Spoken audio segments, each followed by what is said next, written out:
Good morning mga day, this is Basu, yung vlogger, a day in my life as a content creator at age of 13. Kaya naman mapapasabi ka na lang talaga dito ng ay for the go!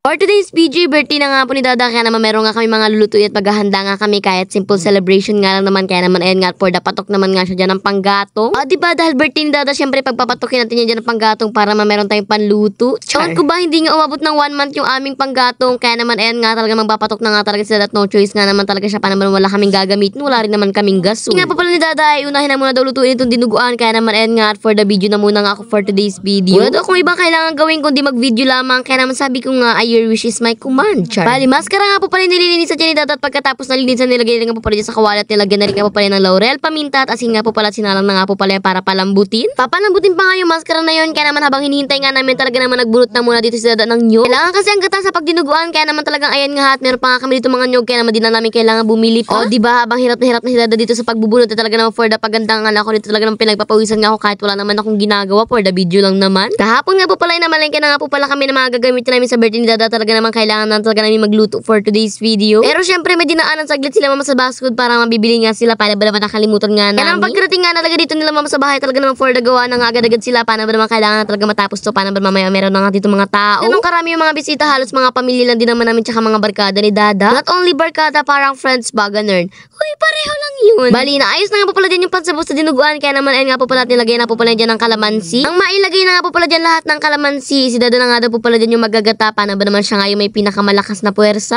Kung ako yan wala yung kalakas-lakas, paano ba naman hindi pa ako nag-uumagahan, ewan ko ba kasi kumain kasi ako ng puto, kaya naman busog pa nga ako, hindi pa ako magkakani. Sabi ko nga kay mama, siguro hintay ko na lang itong dinuguan, paano ba naman ito nga talaga yung masarap na iulam, char. Actually, masarap din naman nga po pala niluto ni Dada na ulam, ang kaso nga lang ay kailangan ko nga talagang tumulong sa pag-video, kaya naman mamaya na nga ako kakain. Para halo lang nga po pala ko sa mga oras na yan, talaga napakalipat-lipat nga ako ng pwesto, paano ba naman napakausok nga naman talaga, ewan ko ba, puro usok na lang talaga makikita nyo dyan for today. Naggisa lang nga po pala dito ng bawang at sibuyas dito sa napakalaking kawali, at pagkatapos ay inilagay na nga po pala dyan yung karne at yung sili, at pati na rin nga po pala dyan yung dinuguan. Ay, yung sabaw pa lang pala, paano ba naman hindi pa nga tuluto, kaya naman hindi pa to dinuguan, magiging dinuguan pa lang, char. Ganitong luto nga ng dinuguan ang gustong-gusto namin, yung meron ng gata, paano ba naman yung iba nga daw po pala hindi na nilalagyan ng gata. Ginigisa na lang, pero ewan ko nga ba kung ano lasa nun, pero hindi pa ako nakakatry nun. Gusto nga po pala sana namin ni mama na mag-fried dinuguan na nga lang po pala, kaso talaga naman mabilis nga yan maubos, kaya naman naisipan namin na wag na nga lang. Nang matapos naman na nga po pala lutuin yung dinuguan, ito naman nga po palang paan ng manok ang lulutuin natin for today's video, at si mama naman nga po pala nag-aasikaso dyan. O diba, kanya-kanyang asikaso na nga talaga for today's video para mapadali talaga ang mga ginagawa. After nga po pala malinisan dyan ni mama yung paan ng manok, at tinagkalan niya na dyan na makukuko para naman talaga masarap nga naman daw talaga, tinatin niya lang yan dyan sa gitna. Pagkatapos ay syempre lalagay dyan sa kawali, at talaga naman pinagpatuloy na nga dyan ni mama yung ginagawa niya. Nang mahiwa na nga lahat at matanggalan na nga po pala lahat ng kuko, ay talaga naman nagisa na rin nga po pala dito ng bawang at sibuyas sa napakalaking kawalit, pagkatapos ay inilagay na rin nga po pala dito yung chicken feet. Huy be, tama na sa pagiging lumpia rapper, nabubulol-bulol ka na naman. Ewan ko ba mga day, pero once kasi na mag voice over ako, talaga naman papabilis talaga yung salita ko. Ewan ko ba, kahit hindi ko na alam yung sinasabi ko, napapabilis talaga naman hindi ko talaga carry na mabagal talaga ang salita ko. Siguro sa personal o mabagal yung salita ko, pero pag sa voice over talaga naman papabilis nga talaga at hindi ko nga talaga mapigilan yung bibig ko, char. By the way, habang nagluluto nga sila mama, naisipan ko, nabalatan na muna itong mga itlog dito, paano ba magagawa na muna ako ng pampalaman natin sa tinapay. Baka sabihin nyo, malinis ba yung kamay ko? Yes po, opo, malinis po yung kamay ko sa mga oras na yan, kaya na wag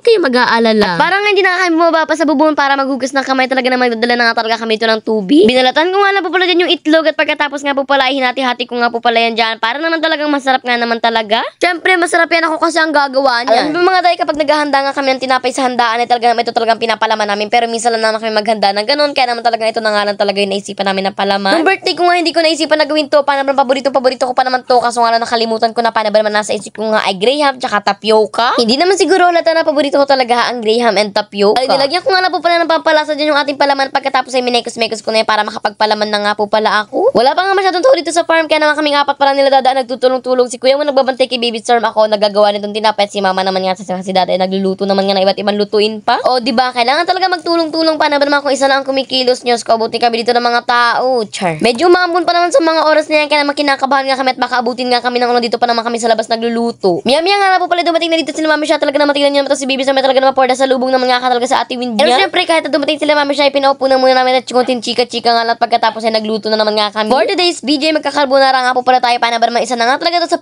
pinaka paborito kong handa. Yun naman, hindi talaga nawawala ang carbonara sa amin, paano ba naman paborito na nga talaga namin to, lalo na nuggets na nga talaga namin kung paano nga ba talaga pasarapin masarapin ang carbonara. Maya nga lang, habang kami nagluto ng carbonara, itong si tita rin, tsaka sila tita din, tsaka sila tita Hershey, dumating na rin nga, o diba, sunudan lang talaga sila. Wala pa nga si mama to sa mga oras na yan, susunod na nga lang daw po pala, kaya na mabilag na nga to dito sa ating ginagawa, paano ba baka masunog na nga itong carbonara na lulutuin natin. Nang mapanabot na nga po pala dyan yung pasta, isunod na itong sauce para naman talaga napakasarap at napaka-creamiest naman nga talaga niya. Nang maluto na nga po pala dyan yung sauce, tsaka yung pasta, at pinaghalo na rin nga po pala yan sa huli, o diba, paghahalo hindi naman pala sa huli. Char. Sila Kuya Moon nga biglang ang kumuha ng baho at nakita namin na napakasarap ng baho na nakuha nila, kaya naman naisipan namin na kumuha na lang din nga at i-vlog ko na rin nga. Paano ba naman, sayang naman to, experiences na din.